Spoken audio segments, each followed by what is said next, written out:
Então, que Jesus esteja com cada um de nós. Eu dou as boas-vindas a todos os que vejo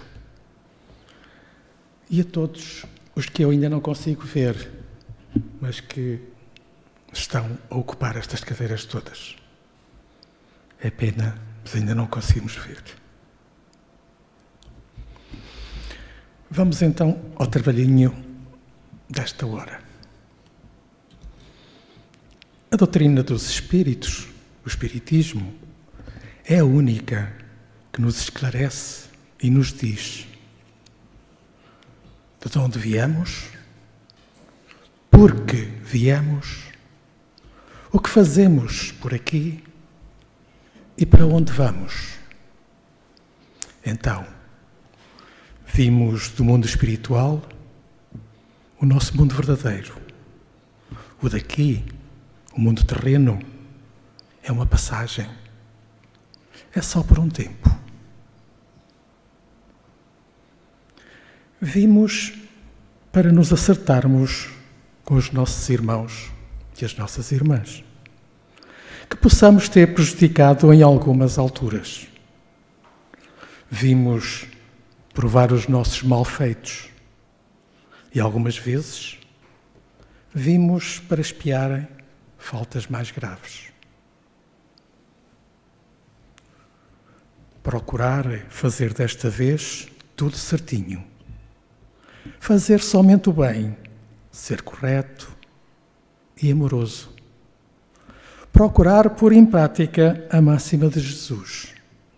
Fazer ao outro o que gostarias que te fizessem a ti. E assim, o regresso seria muito melhor, mais sereno. Mais sereno o local que herdaríamos no mundo espiritual, que é para onde voltamos. E seria muito mais luminoso e muito mais calmo o nosso regresso. O tema para esta hora é exatamente onde habitam os espíritos quando estão fora do corpo físico. A existência do mundo dos espíritos é um pressuposto da sobrevivência do espírito à morte do corpo físico. Pois que, se o espírito existe e continua existindo ao final da vida do corpo material, infere-se por uma lógica e um raciocínio insofismável que o espírito, a partir de então, passará necessariamente a existir de outra forma e em outro mundo, cuja natureza seja correspondente à do ser espiritual sem o respectivo corpo, que com a morte perdeu a vitalidade e se decompôs. Ora, foi esse o raciocínio lógico que levou a criatura, naturalmente, a imaginar a existência desse mundo, tendo concebido que determinada região desse mundo seria destinada aos espíritos de bem e a outra parte apropriada aos espíritos menos bons, consequência natural do sentimento de justiça que nos rege a todos. Porém, a imaginação de como seria esse mundo foi sendo elaborada a partir daquilo que o ser humano já conhecia aqui na Terra, por analogia e de acordo com os poucos conhecimentos amealhados até então. No nosso tempo, havia o céu, o inferno e o purgatório. Por isso mesmo, imaginou-se a natureza desse mundo de forma equivocada e absolutamente incompatível com a grandeza, a inteligência, a providência, o amor e a misericórdia de Deus, motivo pelo qual foi perdendo, com o passar do tempo, a sua credibilidade.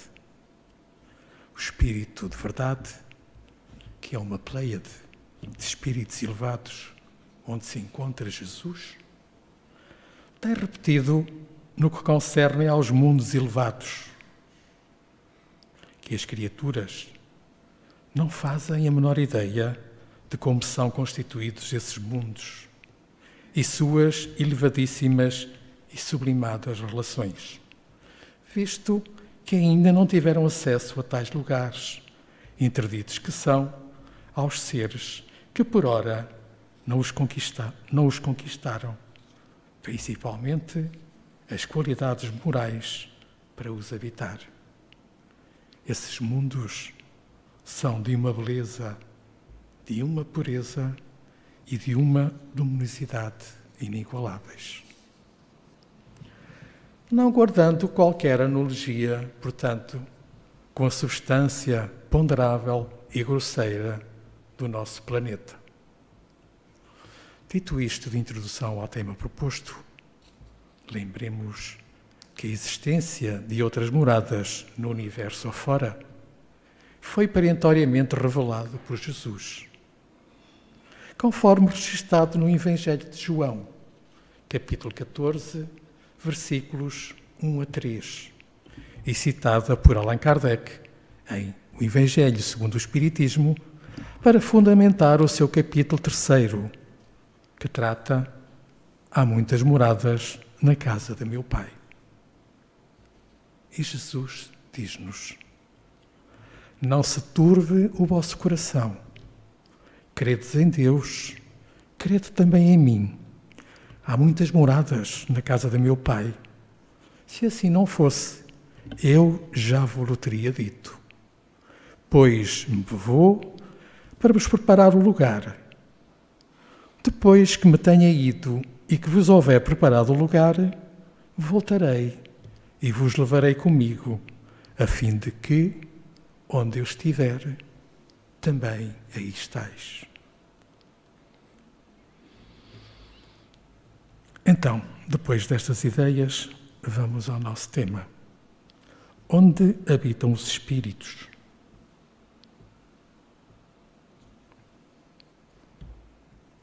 Depois que partem e ficam sem o seu corpo. Ou para onde vai o espírito depois da morte de seu corpo, depois da sua partida? É uma grande preocupação, especialmente para aqueles que temem a morte, que temem a partida. Como vimos, não existe lugar, local ou mundo especialmente destinado ao sofrimento ou à paz e à felicidade.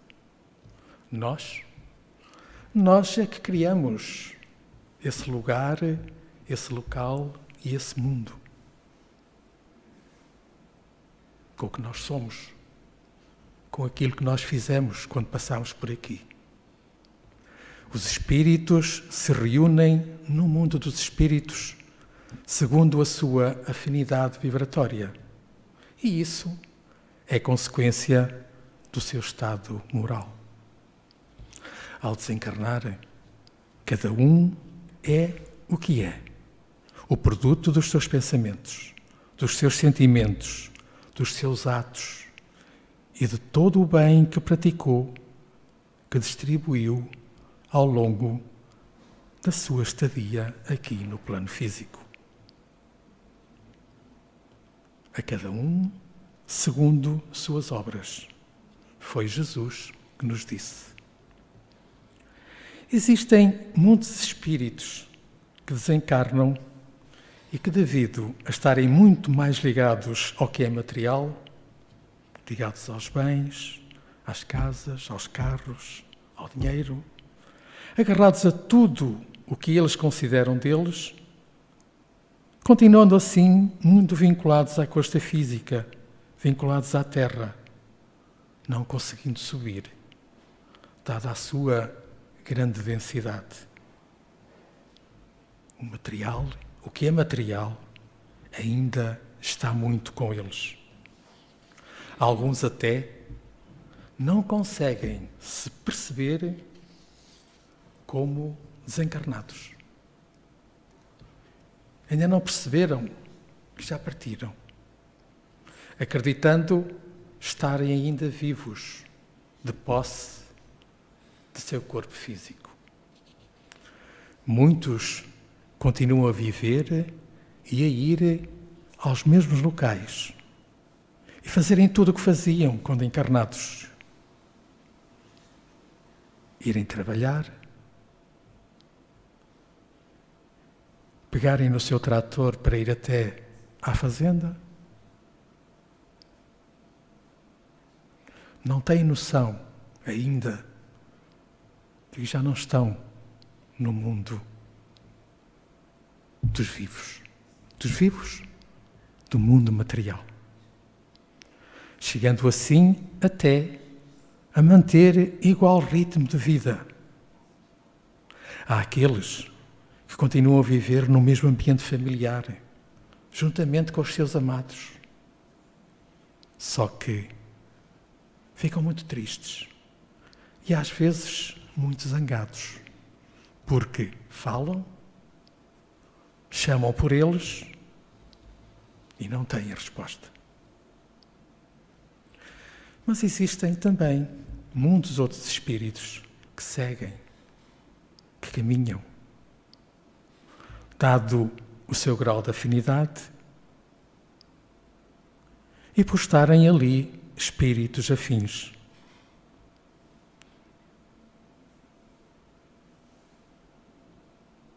Seguem para certas regiões, para certos mundos de sofrimento e de dor, conhecidas como umbral e comunidades abismais ou de trevas. São espíritos voltados para o mal. Suas formas perispirituais não são nada agradáveis, devido às vibrações inferiores, consequência das faltas e do mal cometido. Aí, nesse mundo, nesses locais, aí estão os criminosos endurecidos, os que cometeram faltas pesadas, os que só conheceram gozos vis, que não tiveram sentimentos, que só tiveram sentimentos de ódio e maldade para com os seus semelhantes. Aí são as zonas umbralinas, as zonas mais pesadas, mais densas. Ali permanecem um tempo, mais ou menos longo, mas não eternamente, porque a bondade de nosso Pai é infinita e amparará a todos.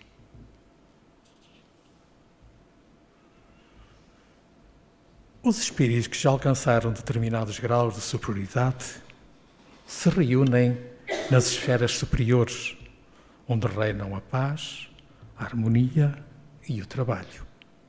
Ali, os espíritos estão sempre dispostos ao trabalho em favor dos infelizes. Os mais fortes em benefício dos mais fracos. Os bons em socorro dos desequilibrados e ignorantes, conforme nos explica André Luiz no livro Cidade do Além, por Francisco Cândido Xavier. Depois destas ideias, uma outra. Na esfera espiritual, no mundo dos espíritos, o espírito continua a sua jornada e encontra lá os recursos necessários para o seu auxílio e o seu progresso. Nesse sentido, veio aquele ensino de Jesus: há muitas moradas na casa de meu Pai. Este ensino, além de explicitar a pluralidade dos mundos habitados, destinados à experiência encarnatória, também indica a existência de uma multiplicidade de moradas no mundo espiritual. Na verdade, o mundo dos espíritos não é formado por meios estanques, bem delineados geometricamente. Eles podem variar ao infinito, conforme a evolução do espírito que para lá caminha. Ou seja, de acordo com a elevação dos seus pensamentos e sentimentos e da sua maior ou menor ligação com o mundo material. Portanto, o destino do espírito desencarnado não consiste propriamente em prémio ou punição determinada casuisticamente por nosso Pai, mas é verdadeiro reflexo da vibração do próprio espírito.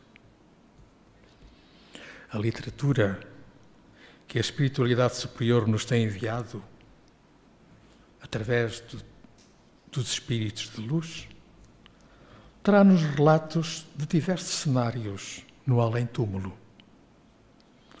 Inúmeras e variadas colónias espirituais que agregam espíritos durante o período em que permanecem na erreticidade, bem como de zonas de dores e sofrimentos, como o umbral e as trevas. O umbral trata-se de região que começa na própria crosta terrestre e concentra espíritos ainda revestidos de pesados fluidos, devido ao apego ao mundo material, ou a sentimentos de egoísmo, de orgulho, de culpa ou remorso. Portanto, o umbral é resultado das construções mentais negativas, nele permanecendo os espíritos que as produzem e que com elas se sintonizam, como dissemos lá atrás. Vale destacar que o espírito não estagiará necessariamente nas zonas umbralinas e que, mesmo aqueles que lá se encontram, permanecem apenas um período de tempo, mais ou menos longo, o tempo necessário ao esgotamento dos seus resíduos mentais. O livro Nosso Lar, por exemplo, relata-nos que André Luís, aferrado ao seu orgulho, demorou-se num umbral por cerca de 8 anos. Por outro lado, Teresa esteve lá por apenas algumas horas, enquanto Laura sequer precisou enfrentar indecisões e angústias do umbral. As obras espíritas nos oferecem, nos dizem da certeza do auxílio, da ajuda de nosso Pai. Muitas vezes, os espíritos familiares e amigos da criatura, já desencarnados, vêm recebê-la à entrada no mundo dos espíritos e a ajudam a desligar-se das faixas da matéria. Em Nosso Lar, é a avó de Hilda que a vai buscar no umbral, exortando-a a vivenciar os ensinamentos aprendidos. Em Obreiros da Vida Eterna, também de André Luís, Zenóbia e Ernestina recorrem a amigos para ir ao encontro de Doménico, que se encontrava preso em zona de sofrimento, por se manter em temível aridez do coração. No mundo espiritual também existem muitas, mas mesmo muitas, colónias espirituais. Estas são cidades espirituais para onde são levados os espíritos socorridos, vindos de várias partes do umbral e da crosta terrestre, e contam com uma vasta rede viária, meios de transporte, prédios, urbanização, praças, teatros, hospitais, escolas e muitas outras coisas. Este é o caso da colónia espiritual Nosso Lar, aquela que para nós, aqui no JEAC, é a mais importante, fruto do nosso estudo. Ela foi fundada em meados do século XVI por distintos portugueses desencarnados no Brasil. Está localizada sobre uma extensa região do estado do Rio de Janeiro. Assenta em uma governadoria e em 6 ministérios, a saber, o Ministério da Regeneração, do Auxílio, do Esclarecimento, da União Divina, da Comunicação e o Ministério da Elevação. É dividida em setores de trabalho, de economia, de lazer e tem muitas residenciais.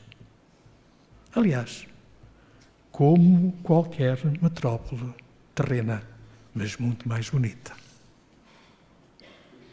Existem também verdadeiras equipas organizadas em diversas colónias, que se ocupam ao penoso trabalho de amparo aos desventurados que ainda se mantêm nas regiões inferiores. O mundo espiritual conta ainda com instalações situadas nas próprias zonas umbalinas, voltadas ao acolhimento e tratamento de espíritos, para posterior encaminhamento a colónias espirituais ou mesmo ao seu retorno ao mundo material, em reencarnações retificadoras. Como exemplo, os livros Missionário da Luz e Nos Domínios da Mediunidade mencionam hospitais espirituais, criados como refúgio para desesperados, conduzidos para início dos seus processos de recuperação positiva. Por sua vez, a obra Os Mensageiros relata a visita de André Luís a um posto de socorro. Este posto é vinculado à colónia Campos da Paz, a qual, essa colónia, foi implementada em região inferior como Instituto de Socorro Imediato aos que são surpreendidos na crosta com a morte física, em estado de ignorância ou de culpas dolorosas. Por fim, tem-se o relato em Obreiros da Vida Eterna, da existência da Casa Transitória de Fabiano, casa que se transfere de tempos em tempos de uma região para outra, atendendo às circunstâncias, atendendo aonde é precisa. Aonde é precisa, ela vai para lá. Foi fundada para acolher espíritos que vivem em regiões abismais e prepará-los para a reencarnação. A dedicação e organização dos espíritos amigos é tão admirável que há uma cuidadosa preparação para o acolhimento de espíritos em caso de catástrofes, inclusive com a criação de instituições temporárias e agrupamento de equipes excepcionais. Então, em relação ao nosso tema, podemos finalizar assim. O mundo natural, pré-existente e permanente, é o mundo espiritual. É o mundo de onde o espírito veio ao encarnar e para onde retornará com o termo da sua encarnação. E que o espírito, quando encarnado, não passa de simples transeunte no mundo corpóreo, cuja existência física tem por objetivo primordial promover a sua evolução.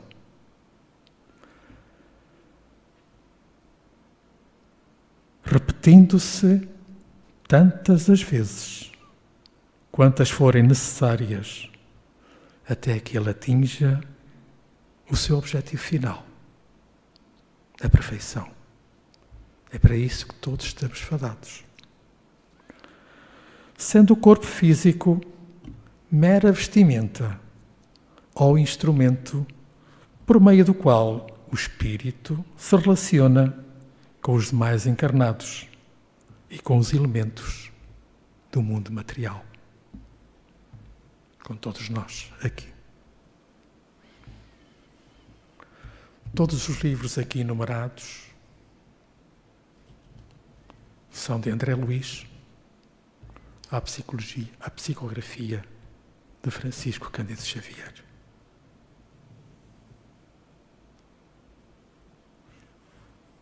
Eu quero agradecer a vossa atenção. Muito obrigado.